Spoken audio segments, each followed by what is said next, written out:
ಇಂತಹ ಸೂಚನೆಗಳು ಕಂಡುಬಂದರೆ ನೀವು ಮಾಡಿದ ಪೂಜೆ ದೇವಿಗೆ ಅರ್ಪಣೆಯಾಗಿದೆ, ದೇವಿಯ ಅನುಗ್ರಹ ಆಗಿದೆ ಅಂತಲೇ ಅರ್ಥ. ನಮಸ್ಕಾರ ಎಲ್ರಿಗೂ. ನವರಾತ್ರಿ, ದುರ್ಗಾ ಪೂಜೆ, ಕನ್ಯಾ ಪೂಜೆ, ಆಯುಧ ಪೂಜೆ, ವಿಜಯದಶಮಿ ಆಚರಣೆ ಮಾಡಿರ್ತೀರ. ಜೊತೆಗೆ ಘಟಸ್ಥಾಪನೆ, ಅಖಂಡ ದೀಪ, ಕಳಸ ಸ್ಥಾಪನೆ, ಮುಂಜಾನೆ ಬನ್ನಿ ಮರದ ಪೂಜೆ, ದುರ್ಗಾದೇವಿ ಪೂಜೆ ಮಾಡಿರ್ತೀರ. ಹಾಗೆ ವಿಸರ್ಜನೆ ಕೂಡ ಮಾಡಿರ್ತೀರ ಅಂತ ಅಂದ್ಕೊಂಡಿದ್ದೀನಿ. ಆದರೆ ಈ 9 ದಿನಗಳ ಕಾಲ ನೀವು ಮಾಡಿದ ಪೂಜೆ ದೇವರಿಗೆ ಅರ್ಪಣೆ ಆಗಿದೆಯಾ ಅಂತ ತಿಳ್ಕೊಬೇಕು ಅಂತ ಹೇಳಿದ್ರೆ ಕೆಲವೊಂದು ಸೂಚನೆಗಳನ್ನ ತಿಳ್ಕೊಬೇಕಾಗುತ್ತೆ. ನಾನು ಈ ವಿಡಿಯೋನ ಮುಂಚೆನೇ ಹಾಕಬೇಕಾಗಿತ್ತು, ಕಾರಣಾಂತರಗಳಿಂದ ಲೇಟಾಗಿದೆ, ಕ್ಷಮೆ ಇರಲಿ. ಅದು ಯಾವ ಸೂಚನೆಗಳು ಅಂತ ನಾನೀಗ ನಿಮಗೆ ತಿಳಿಸ್ಕೊಡ್ತಾ ಇದ್ದೀನಿ. ಅದಕ್ಕಿಂತ ಮುಂಚೆ ಯಾರೇನೆಲ್ಲ ನನ್ನ ಚಾನಲ್ನ ಹೊಸದಾಗಿ ನೋಡ್ತಾ ಇದ್ದೀರಾ ಅವರು ಸಬ್ಸ್ಕ್ರೈಬ್ ಮಾಡ್ಕೊಳ್ಳಿ, ಹಾಗೆ ಬೆಲ್ ಐಕನ್ ಕೂಡ ಕ್ಲಿಕ್ ಮಾಡಿ. ನೀವು ದೇವರಿಗೆ ಮಾಡಿದ ಪೂಜೆ ದೇವರಿಗೆ ಸಮರ್ಪಣೆಯಾಗಿದ್ದರೆ ಈ ಅನುಭವಗಳು ಕಾಣುತ್ತದೆ. ಮೊದಲನೇದಾಗಿ ನಿಮ್ಮ ಮನಸ್ಸು ಶಾಂತವಾಗಿರುತ್ತೆ, ಹಾಗೆ ನೀವು ಆಕರ್ಷಣ ವ್ಯಕ್ತಿತ್ವವನ್ನು ಹೊಂದಿರ್ತೀರ, ಅಂದರೆ ಆಕರ್ಷಣೆಯಾಗಿ ಕಾಣಿಸ್ಕೊಳ್ತಿರ್ತೀರ. ನಿಮ್ಮ ಮಾತನ್ನು ಉಳಿದ ಮಂದಿಯೆಲ್ಲ ಗೌರವದಿಂದ ಕೇಳಿಸ್ಕೊತಿರ್ತಾರೆ. ಈ ಥರ ಏನಾದರೂ ನಿಮಗೆ ಅನಿಸಿದ್ರೆ ನಿಮಗೆ ದುರ್ಗಾದೇವಿಯ ಅನುಗ್ರಹ ಆಗಿದೆ ಅಂತಲೇ ಅರ್ಥ. ಎರಡನೆಯದು, ನೀವು ಪೂಜೆ ಮಾಡುವ ಸಂದರ್ಭದಲ್ಲಿ ದೇವರ ಫೋಟೋ ಅಥವಾ ವಿಗ್ರಹಗಳಿಂದ ಹೂ ಪ್ರಸಾದ ರೂಪದಲ್ಲಿ ಬೀಳ್ತಾ ಇರ್ತವೆ. ಮೂರನೆಯದು, ದೇವರ ಮುಂದೆ ಹಾಕಿದ ರಂಗೋಲಿಯಲ್ಲಿ ಸ್ವಲ್ಪ ವ್ಯತ್ಯಾಸಗಳು ಕಂಡುಬರ್ತುತ್ತೆ. ಅಂದರೆ ರಂಗೋಲಿ ಮಧ್ಯೆ ಗೆರೆಗಳಾಗಲಿ, ಮಧ್ಯಗಳಲ್ಲಿ ಗೀಟುಗಳಾಗಲಿ, ಸಣ್ಣ ಸಣ್ಣ ಚಿತ್ರಗಳ ರೂಪದಲ್ಲಿ ಏನಾದರೂ ಕಂಡಿದ್ದರೆ ಆಗಲೂ ಸಮೇತ ದುರ್ಗಾದೇವಿ ನಿಮ್ಮ ಮನೇನ ಪ್ರವೇಶ ಮಾಡಿದ್ದಾಳೆ ಅಂತಲೇ ಅರ್ಥ. ಇನ್ನು ನಾಲ್ಕನೇದಾಗಿ, ದೇವರಿಗೆ ಇಟ್ಟ ಹೂಗಳು, ಬೇವಿನ ಸೊಪ್ಪುಗಳು ತನ್ನಿಂತಾನೇ ಅಲುಗಾಡ್ತಿರ್ತವೆ. ಅಂದರೆ ನೀವು ಫೋಟೋಕ್ಕಾಗಲಿ ವಿಗ್ರಹಗಳಿಗಾಗಲಿ ಬೇವಿನ ಸೊಪ್ಪು ಏನಾದ್ರು ಮುಡಿಸಿದ್ರೆ, ನೀವು ಫ್ಯಾನ್ ಹಾಕೋದಿದ್ರು ಅಥವಾ ಗಾಳಿ ಬರದಿರೋಂಥ ಸಂದರ್ಭದಲ್ಲೂ ಅವು ನಿಮಗೆ ಸೂಚನೆಗಳನ್ನ ಕೊಡ್ತಾ ಇರ್ತವೆ. ಅದು ತನ್ನಷ್ಟಕ್ಕೆ ತಾನೇ ಆಡ್ತಿರುತ್ತೆ. ಇದು ನನ್ನ ಅನುಭವದ ಮಾತು ಕೂಡ ಆಗಿರುತ್ತೆ. ಇನ್ನು ಐದನೇದು, ನೀವು ಇಟ್ಟ ನೈವೇದ್ಯ ಬಹಳಷ್ಟು ಪರಿಮಳ ಬರ್ತಾ ಇರುತ್ತೆ, ಹಾಗೂ ರುಚಿ ಕೂಡ ಇರುತ್ತೆ.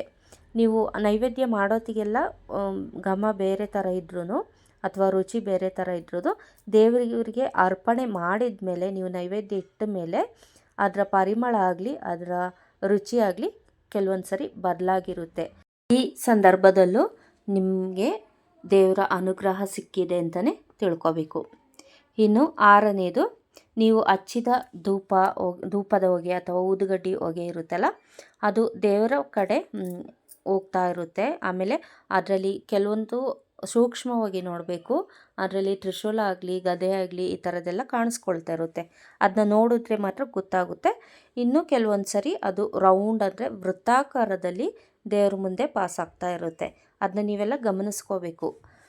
ಆಮೇಲೆ ಏಳನೇದಾಗಿ, ಒಂದೇ ಒಂದು ಕರ್ಪೂರ ಹಚ್ಚಿದ್ರೂ ಕೂಡ ಅದು ಬೇಗ ಉರಿದೋಗಲ್ಲ, ತುಂಬ ಕಾಲ ಉರಿತಾ ಇರುತ್ತೆ.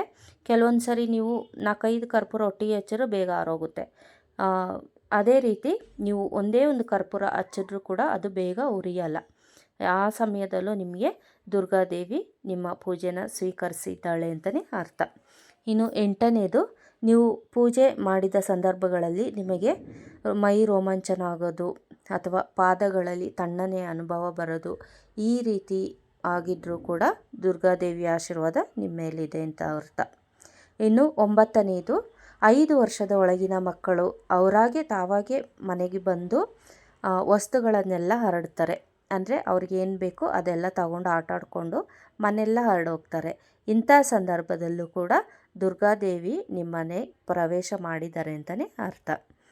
ಇನ್ನು 10ನೇದು, ಹಸುಗಳು ಕರುಗಳು ನಿಮ್ಮ ಮನೆ ಮುಂದೆ ಬಂದು ಕೂಗಿದ್ದಾರೆ, ಅಲ್ಲೂ ಕೂಡ ನಿಮ್ಮ ಮನೆಗೆ ದೈವಶಕ್ತಿಯ ಆಹ್ವಾನ ಆಗಿದೆ ಅಂತಲೇ ಅರ್ಥ.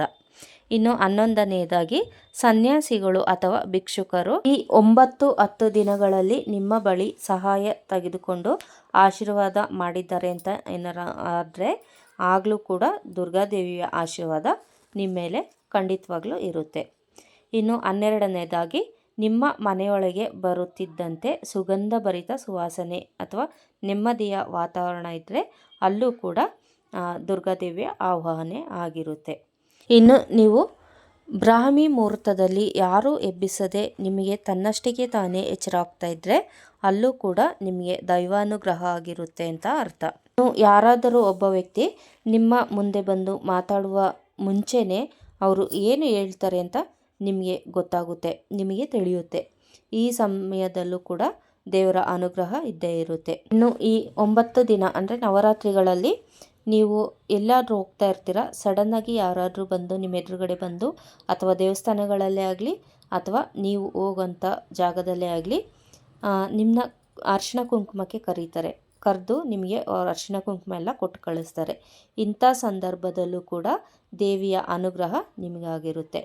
ಇದೆಲ್ಲ ಅನುಭವಗಳು ಒಂದೇ ಸರಿ ಆಗಬೇಕು ಅಂತೆಲ್ಲ, ಇದಿಷ್ಟು ಅನುಭವಗಳಲ್ಲಿ ಯಾವುದಾದ್ರು ಒಂದಾಗಿದ್ದರೂ ನಿಮಗೆ ದೇವಿಯ ಅನುಗ್ರಹ ಖಂಡಿತವಾಗ್ಲೂ ಇರುತ್ತೆ. ಇದಿಷ್ಟು ನೀವು ನವರಾತ್ರಿಯ ಸಂದರ್ಭದಲ್ಲಿ ಪೂಜೆ ಮಾಡಿದಾಗ ದೇವಿಗೆ ಸಮರ್ಪಣೆಯಾಗಿದೆ ಎಂದು ತಿಳಿಯಬಹುದಾದಂಥ ರಹಸ್ಯಗಳಾಗಿವೆ.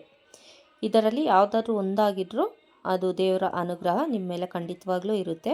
ತಾಯಿ ದುರ್ಗಾ ಮಾತೆಗೆ ಎಲ್ಲರ ಮಕ್ಕಳೇ ನಿರ್ಮಲ ಮನಸ್ಸಿನಿಂದ ಮಾಡಿದ ಪೂಜೆ ದೇವಿಗೆ ಖಂಡಿತವಾಗ್ಲೂ ಸ್ವೀಕಾರ ಆಗೇ ಆಗಿರುತ್ತೆ. ಇದಿಷ್ಟು ಈ ವಿಡಿಯೋದ ಮುಖ್ಯಾಂಶಗಳಾಗಿರುತ್ತೆ. ಈ ವಿಡಿಯೋ ನಿಮಗೆ ಇಷ್ಟ ಆದರೆ ಶೇರ್ ಮಾಡಿ, ಲೈಕ್ ಮಾಡಿ, ಹಾಗೆ ಸಬ್ಸ್ಕ್ರೈಬ್ ಮಾಡೋದು ಮರಿಬೇಡಿ. ಮುಂದಿನ ವಿಡಿಯೋದಲ್ಲಿ ಸಿಗುವವರೆಗೂ ಧನ್ಯವಾದಗಳು.